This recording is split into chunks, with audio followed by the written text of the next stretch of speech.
Mr. Atkins, your party should be there finally. It took a while. All right. We're back on the record. Today's date is September 13th, 2021. In Gray County, Texas, I call cause number 36418 in the interest of Macy Party. What says the state? State's ready, Your Honor.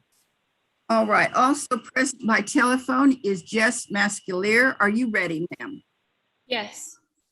Also present by phone is Charles Clardy. Are you ready, sir? Yes, ma'am. All right. Ms. Estrada is going to announce the agreement. You both listen carefully, please. Go ahead, Ms. Estrada. Thank you, Your Honor. The parties have agreed to modify current child support to $630 a month, and that will start October 1st, 2021. It will have a step up to the amount of $689 a month starting June 1st, 2023. Medical support will be set at Why a step up? Mr. Clardy has a 17-year-old.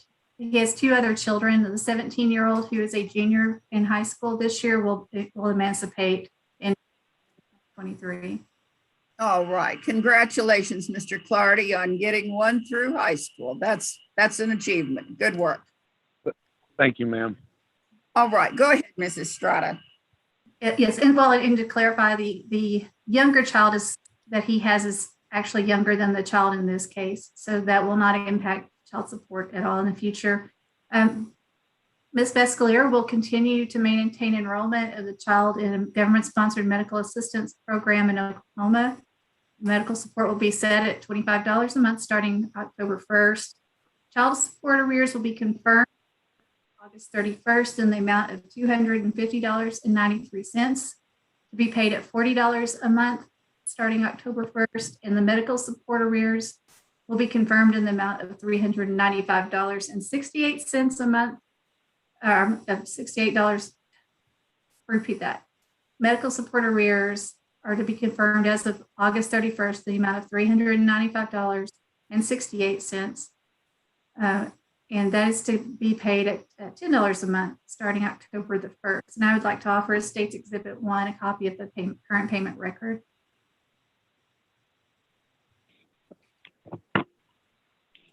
And I believe that concludes the parties' agreement. I'm waiving court costs in this matter since you all were able to reach an agreement. Ms. Mascalier, is that in fact the agreement you're making today? Yes, ma'am. That's correct. Do you believe it's also in Macy's best interest? Yes, ma'am. All right. Mr. Clardy, is that the agreement you're making? Yes, ma'am. You also believe it's good for Macy? Yes, ma'am. All right. Mr. Clardy, I want to compliment you as well on those small arrearages. That typically happens in a wage withholding case where every payment is made because the wage withholding cannot match your payments, your income exactly. So we see small arrearages like that. But I know it's an effort to current like that, and I want you to know that you are appreciated as a father who stands up and takes care. All right? Thank you, ma'am. All right, I'm approving that agreement. Ms. Estrada is going to prepare that order for my signature. You should get a copy within about 2 weeks or so, either by email or regular mail. Either one of you can request a new hearing within the next 3 business days. However, if you do that, you get a new hearing in front of Judge Vanderpool and he'd start fresh and make his own decision. But if nobody does that, this order starts to become final and you'll get your copy. If you don't get a copy, call the Amarillo AG's office and remind them to send you one. All right? Yes, ma'am. Yes, ma'am. Thank you all for your patience. Good luck to you and your families. Thank you. Thank All you. right. Bye-bye. Thank you. You're free to hang up. All right. Let me